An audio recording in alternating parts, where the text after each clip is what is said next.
21শে জুলাইয়ে যে মহাসমাবেশ, সেই সমাবেশ শুরু হওয়ার ঠিক কিছুক্ষণ তারই আগে বিভিন্ন রূপে তৃণমূল কর্মী সমর্থকরা নিজেদেরকে রাগিয়ে তুলেছে।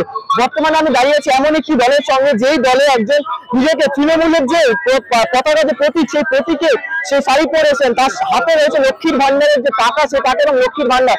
তার সঙ্গে সঙ্গে কিন্তু যে কথাও আছে যে উৎসব সভা ধর্ম যার যা উৎসব সভা, ঠিক সেই জায়গায় দাঁড়িয়ে থেকে একই জায়গায় হিন্দু মুসলমান ভাই ভাই যে কথাও আছে তা কিন্তু একদম চোখে পড়ছে। যেখানে বিভাজনের রাজনীতি করে বিরোধীরা, সেই জায়গায় দাঁড়িয়ে থেকে এই যে ছবি, সেই ছবি কিন্তু বিরোধীদের ভাবাচ্ছে।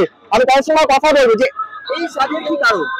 এই সাজের কারণ যে মমতা ব্যানার্জি লক্ষ্মীর ভান্ডারে যে প্রকল্প চালু করেছে, যে 500 করেছিল, 500 থেকে 1000 করেছিল, আর এখন হচ্ছে যে করেছে 500 থেকে 1000, 1000 থেকে 1200। এই লক্ষ্মীর ভান্ডারে এই প্রচারটাকে আরো বেশি প্রচলিত করার জন্য আমি লক্ষ্মীর ভান্ডার সেজে প্রতিটি গ্রামে গ্রামে ঘুরে বেরিয়েছি এবং মহিলাদের মানে অসংখ্য সাড়া, এবং তারা বেশি উপকৃত হয়েছে এবং আনন্দিত হয়েছে যে দিদি এমন একটা প্রকল্প চালু করেছে মহিলাদের জন্য।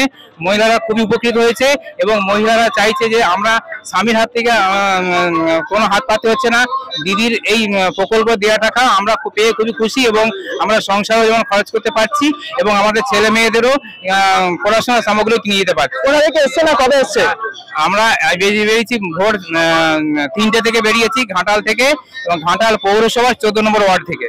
এই যে বিভাজনের রাজনীতি করা যায়, এখানে হিন্দু মুসলমান দাঙ্গা লাগানোর একটি চেষ্টা, এখানে একটা আমরা জানি, আমরা সত্যি আমাদের বিজেপি একটা সাম্প্রদায়িক দল, যে দল ভারতবর্ষে দাঙ্গাবাজ চাইছে। পশ্চিমবাংলা ইডি সিডি থেকে, ইনকাম ট্যাক্স থেকে বাংলায় যে হারে অপমান তছনছ করেছে, বাংলার মানুষ চাই দিয়েছে 2024-এ বাংলার মানুষ দুহাত ভরে মমতা ব্যানার্জি ভোট দিয়েছে। আর 26-এ তো বলতেই হবে না, বলার অপেক্ষা রাখে না। আমরা হিন্দু মুসলমান এক জায়গায় দাঁড়িয়ে আছি, এইটাই আমাদের বার্তা, এইটা আমরা সম্প্রীতি, এইটাই হিন্দু মুসলমান সমস্ত জাতিকে নিয়ে আমরা চলি। মমতা ব্যানার্জি এটার নাম মমতা ব্যানার্জি, শান্তির নাম মমতা ব্যানার্জি, সবাইকে নিয়ে চলার নাম মমতা ব্যানার্জি, সবাইকে এক জায়গায় বাঁধার নাম মমতা ব্যানার্জি, আর উন্নয়ন নাম মমতা ব্যানার্জি, এটার নাম মমতা ব্যানার্জি। মমতা ব্যানার্জি এটাই নাম। এই ধর্মতলা আজকে যে ছদিন শহীদ মিনার 1993 সালে 13 জন শহীদ হয়েছে। মমতা ব্যানার্জির দাবি কি ছিল? ভোটার কার্ডের দাবিতে, আই কার্ড, আই কার্ড হলে মানুষের ভোটাধিকার ন্যায্য প্রয়োগ করতে পারবে, তার জন্য মমতা ব্যানার্জি আন্দোলন করছিল। মমতা ব্যানার্জি এই বাংলায় প্রচুর মার খেয়েছে, প্রচুর অত্যাচারিত হয়েছে। সেই জন্য মমতা ব্যানার্জির পাশে আমরা বাংলার মানুষ থাকবো, সারা জীবন আছে, মহৎপূর্ণ থাকবো।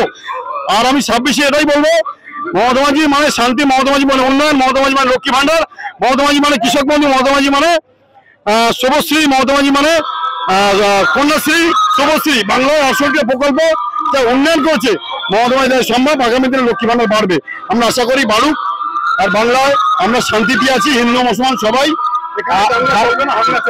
তারা যেমনটা বার্তা দিচ্ছে, সম্প্রীতির বার্তা দিচ্ছে, হিন্দু মুসলমান একই সঙ্গে তারা সম্প্রীতির বার্তা দিচ্ছে, এবং তারা যেমনটা বলছে 24-এ যেমন লোকসভা নির্বাচন হবে, উপনির্বাচন, তাতে যেমন তৃণমূল ফলাফল যেমন বলা যেতে পারে সবাইকে ছাপিয়ে গেছে। 42টি কেন্দ্রের মধ্যে 29টি কেন্দ্রে তৃণমূলের হাতে এসছে লোকসভা কেন্দ্রে।